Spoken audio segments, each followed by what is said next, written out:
Greetings, Sentinels. This is Universe Unique, and today, the truth comes to the surface. It's time to stop pretending we don't see it. Marvel tried to push Captain Marvel as the studio's new flagship, but no one wanted to follow her. And it wasn't for lack of effort. Comics, movies, marketing campaigns, even a central role in the Avengers. The pressing question is, why did Carol Danvers never manage to connect? And more importantly, why were Supergirl and Hawkgirl, with such similar profiles, welcomed with enthusiasm? Before we break this down, if you're here because you care about this universe, if you feel it's hard to find content that respects your intelligence as a fan, this channel is for you. We're about to hit a major milestone, and your subscription makes the difference. Subscribers win because every video brings grounded theory, analysis with context, and respect for the legacy of heroes. Let's move forward together in this mission. Also, drop a comment telling me where you're watching from, city and country. I want to see how far this Forbidden Universe community reaches. I read them all. And if this content connects you with the sharpest news and theories of the multiverse, hit the triple kill right now. Like, comment, and share. That the character nobody wants to follow. Carol Danvers was designed to be Marvel's Wonder Woman, a supreme heroine, invincible, a natural leader. But there's a problem with characters who are born perfect. They don't generate empathy, they don't bleed. Since the all-new, all-different era in the comics, Marvel went all in on this reinvention. New origin, new costume, new status as a cosmic feminist icon. But what they never understood is that charisma can't be declared. It's built through conflict. Audiences felt that Carol Danvers didn't have an arc. She had a pedestal. And that created rejection, both in the comics and on screen. Her first solo comic launched with strong sales, but interest collapsed quickly. The movie rode the wave of the Infinity Saga, but when it was time to carry a film on her own, the audience disappeared. And here's the first uncomfortable point almost no one wants to face. Maybe the problem isn't audiences hate a powerful woman. Maybe the problem is that Captain Marvel was written as someone who demands admiration, without ever earning respect. It looks like a small script detail, but that's exactly where everything started to unravel. But what happens when another studio does the opposite, and gets it right?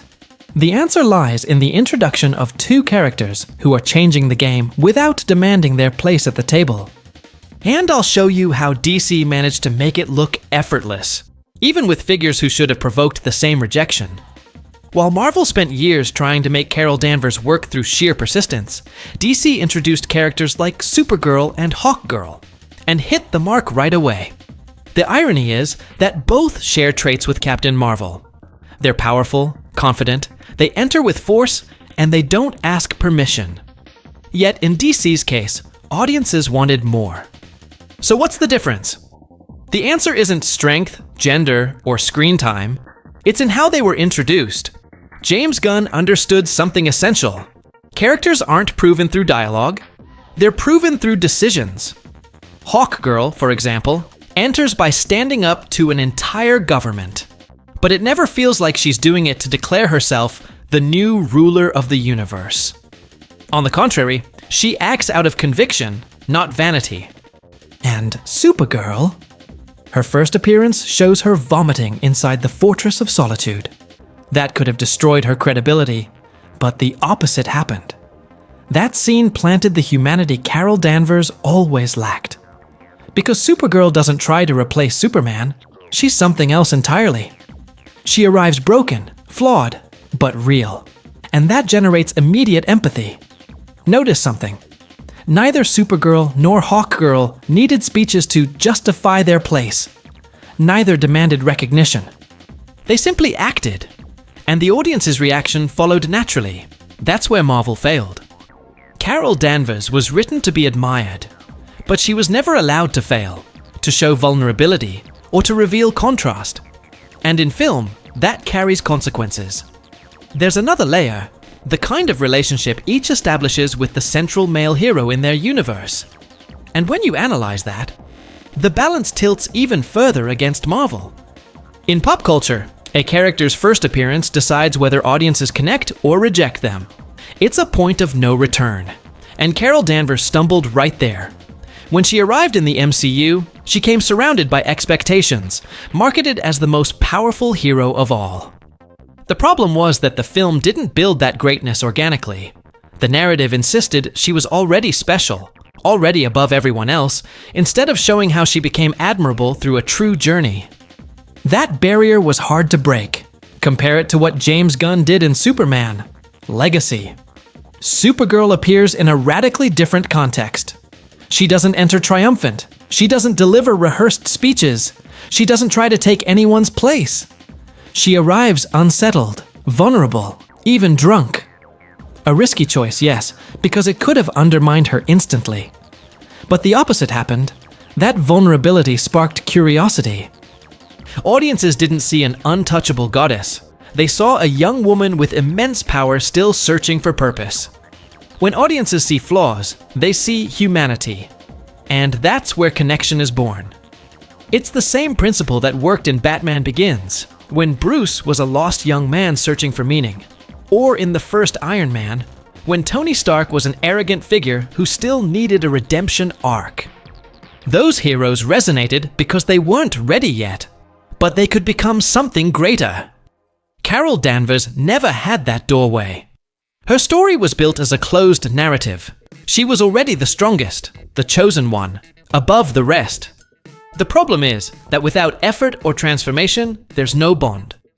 That lack of growth becomes even more obvious when compared with Hawkgirl, who in Superman, Legacy enters with explosive, even hostile energy, but earns empathy because her attitude comes from conviction, not empty superiority.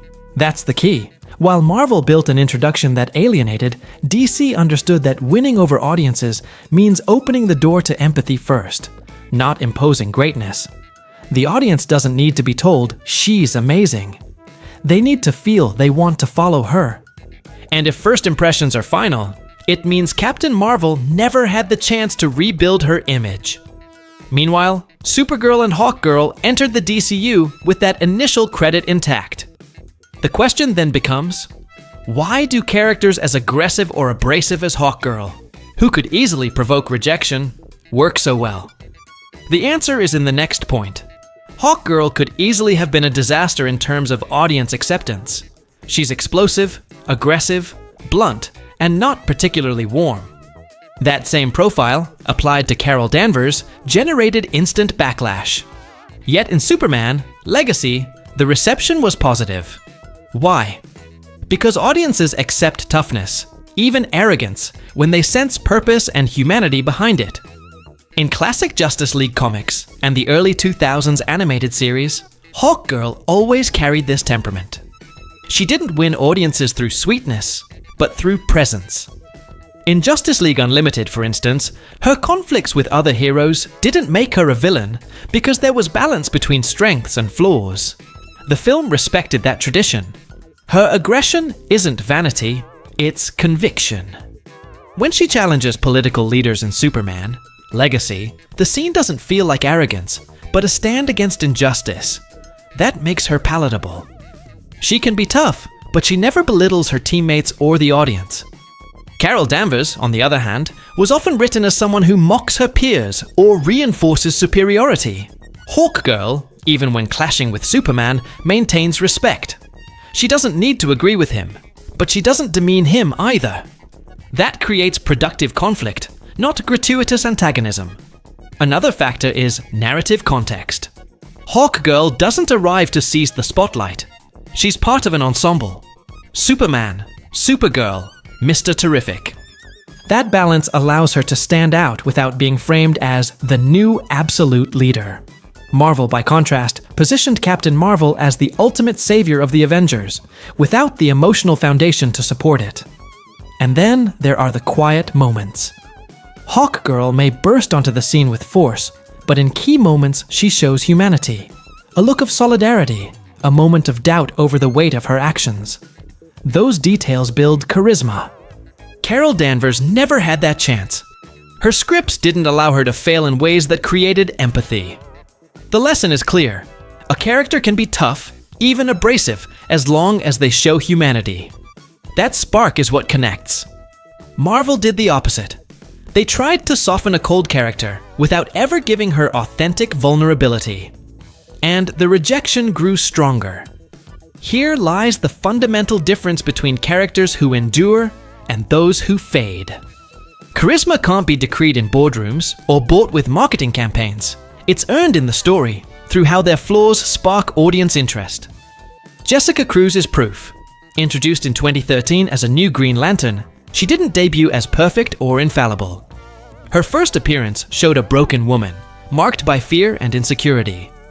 But that vulnerability resonated. Readers followed her journey because they wanted to see her overcome trauma. Over time, she became a major figure, not because DC imposed it, but because fans embraced her.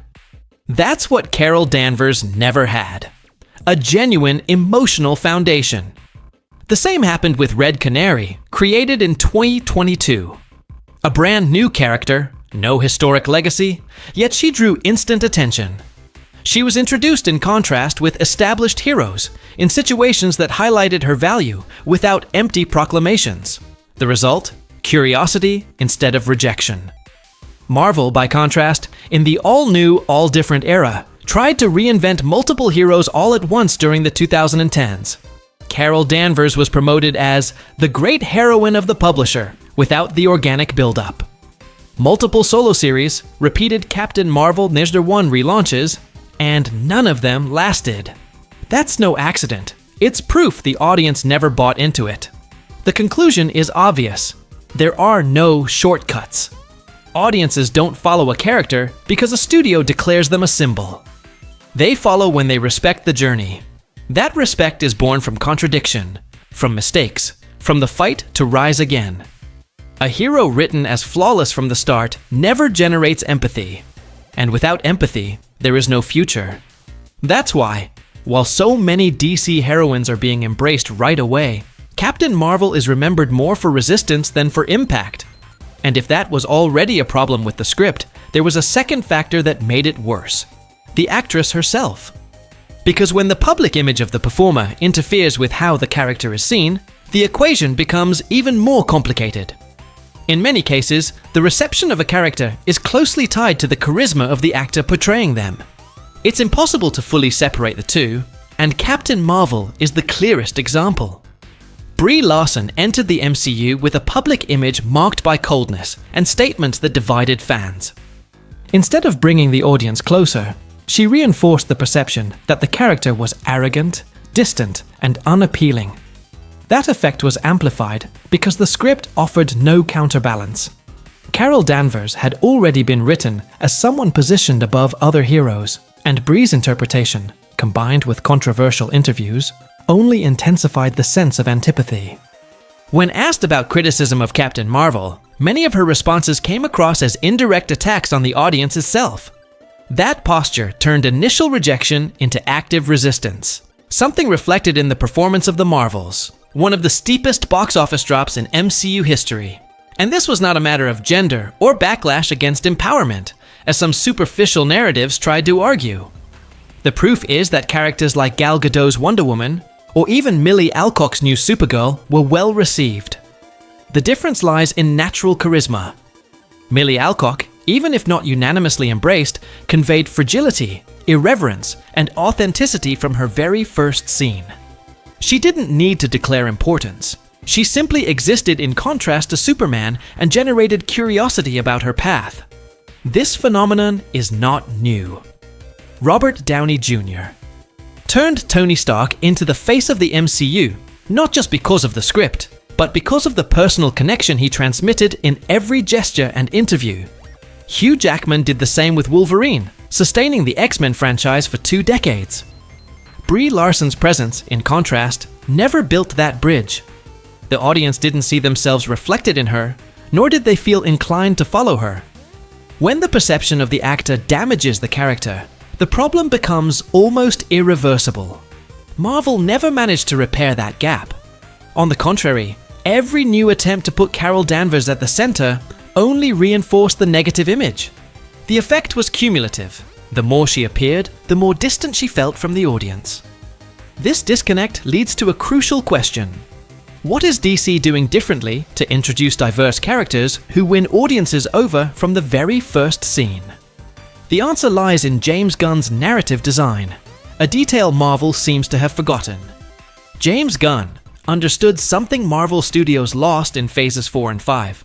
Diversity doesn't need to be proclaimed as a slogan. It has to be integrated organically into the story. In Superman Legacy, characters like Hawkgirl, Mr. Terrific, and Supergirl are not introduced as symbols of representation. They simply exist with distinct personalities, personal conflicts, and real interactions with the protagonist.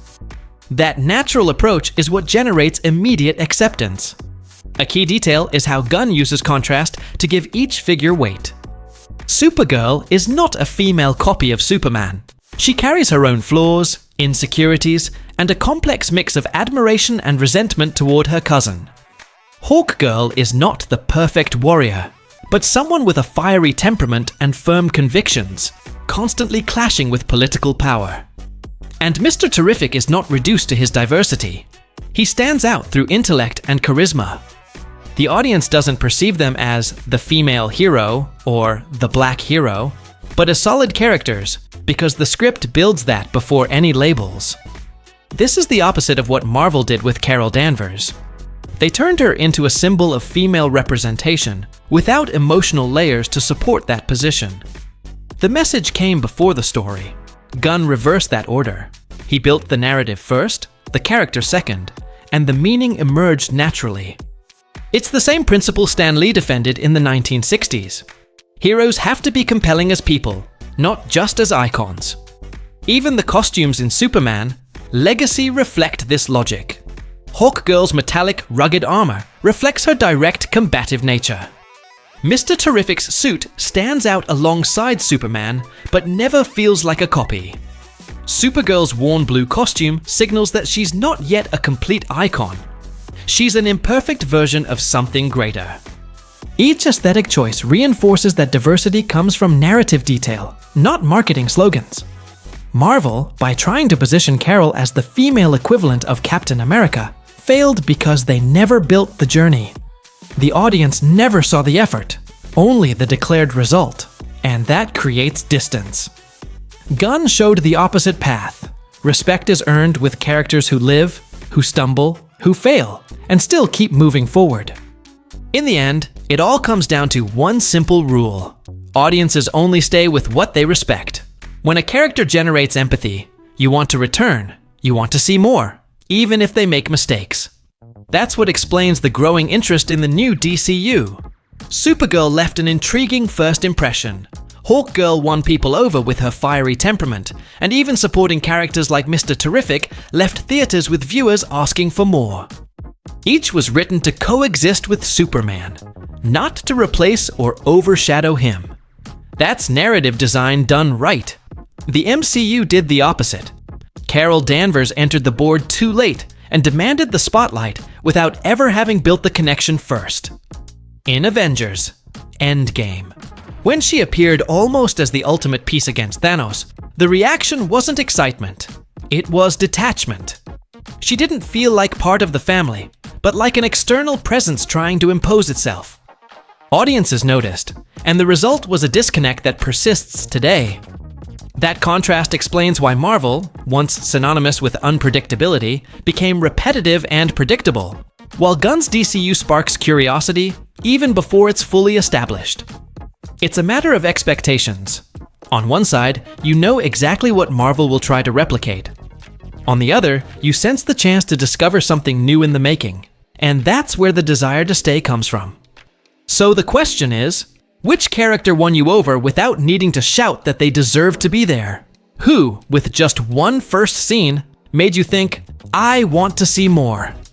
If this analysis gave you clarity on why some characters thrive while others collapse, subscribe to the channel. We're about to hit an important milestone, and your support is what will take us there. With every subscription, this community grows, and you ensure you'll keep getting analysis that doesn't underestimate your intelligence. And now, I want to hear from you. From which city, or even which country, are you watching this video? Leave it in the comments because I read every single one.